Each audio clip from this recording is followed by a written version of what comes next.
Assalamualaikum warahmatullahi wabarakatuh. Perkenalkan, nama saya Rita Sajida Bangun dengan NIM 210306042 dari kelas C, jurusan Peternakan Fakultas Pertanian Universitas Sumatera Utara.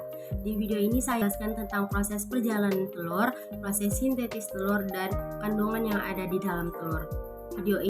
Video ini untuk memenuhi tugas dari Ibu Insinyur Tati Fidianasari SPTMP IPM dari mata kuliah Produksi Ternak Unggas.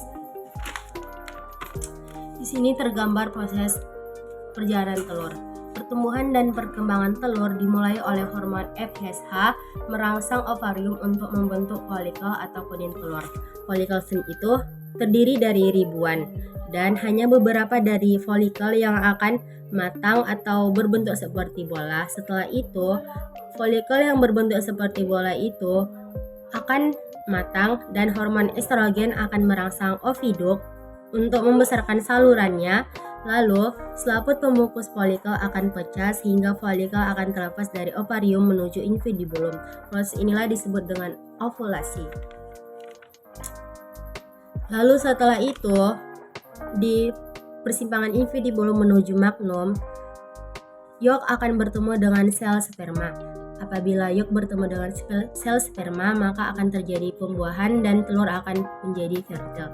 Dan apabila tidak terjadi pembuahan, telur akan menjadi infertil seperti yang dijual di pasaran. Lalu setelah itu, hormon androgen akan merangsang magnum untuk membentuk cairan albumin atau putih telur untuk melapisi kuning telur. Di magnum, telur akan berada 3 jam. Dengan bantuan hormon estrogen terjadi proses pembentukan kulit telur yang sebagian besarnya terdiri dari kalsium karbonat dan protein. Lalu telur akan dibawa ke isthmus dan terjadi penambahan albumin selama 1 jam. Di sana telur akan masuk ke uterus dan terjadi pembentukan kerabang selama 21 jam hingga akhirnya didorong ke vagina dan keluar melalui kloaka.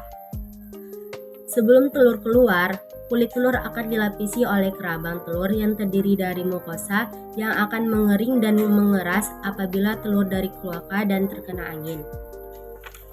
Lalu selanjutnya yaitu ada proses sintetis yolk.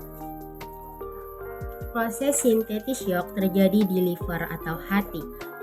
Yolk ini mengandung komponen yang ada asam amino, fosfor, kalsium, dan lipid. Proses pertama dilakukan di pituitari, yaitu kelenjar di bawah otak, di mana kelenjar tersebut melepaskan hormon gonadotropin dan steroid. Hormon steroid tersebut memerintahkan salah satu komponennya yaitu estrogen untuk masuk ke dalam untuk mensintetis protein ke nukleus. Protein disintetis ke dalam nukleus dan yang sudah tersintetis akan dibawa menuju yolk. Proses tersebut dinamakan phytolysinin, di mana phytolysinin ini mempunyai komponennya yaitu ada lipopisilin dan phosphilin yang akan dibawa ke yolk granule. Lalu setelah itu dari phytolysinin ada juga beta lipoprotein, di mana beta lipoprotein ini akan dibawa ke yolk granule, di mana komponennya itu ada 3, yaitu ada theca layer, yaitu lapisan telurnya, lalu kedua ada granulosa layer, lalu ketiga ada oosit. Dan setelah semua proses ini terjadi, maka akan terbentuklah yolk. Setelah proses sintetis yolk, selanjutnya ada proses sintetis albumin, di mana proses sintetis albumin ini terjadi di magnum 3 jam. Proses sintetis albumin pertama kali terjadi oleh molekul albumin atau larut dalam lemak yang kemudian molekul tersebut masuk ke dalam nukleus. Setelah molekul tersebut masuk ke dalam nukleus, molekul tersebut akan diikat oleh reseptor estrogen atau estropilin 1.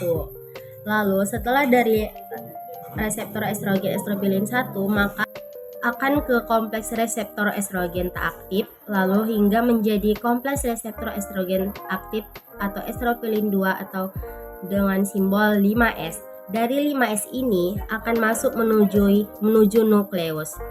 Dan 5S ini akan bertemu dengan kromosom, lalu setelah itu akan terbentuklah mRNA.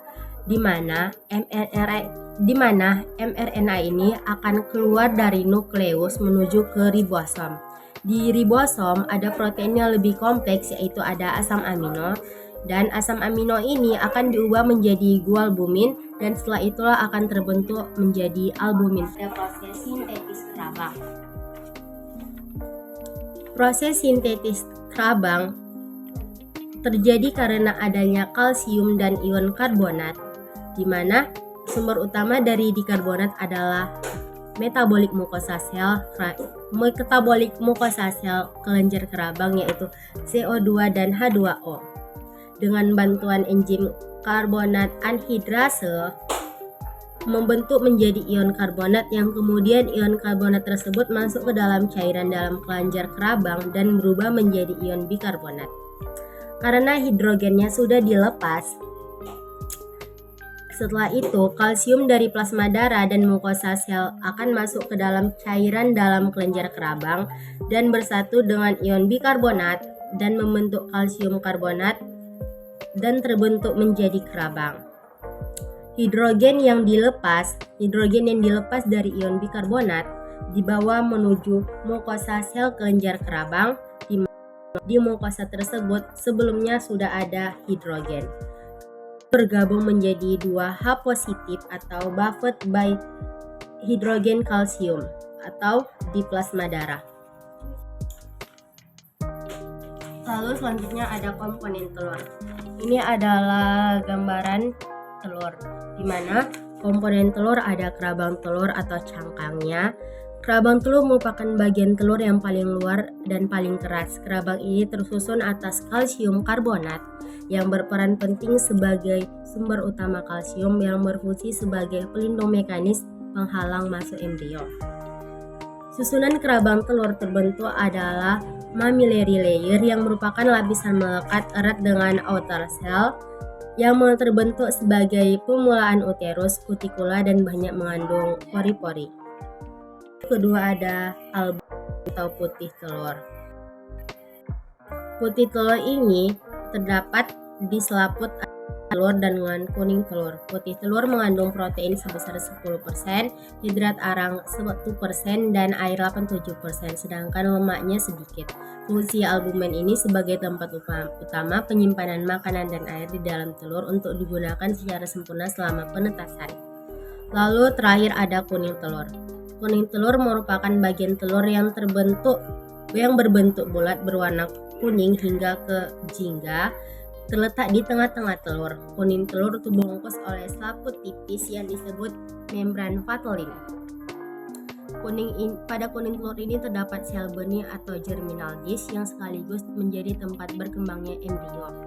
Kuning telur ini mengandung air sekitar 48% dan lemak sekitar 33%. Sekianlah video saya. Mohon maaf apabila terjadi kesalahan kata. Saya akhiri dengan wassalamualaikum warahmatullahi wabarakatuh dan terima kasih.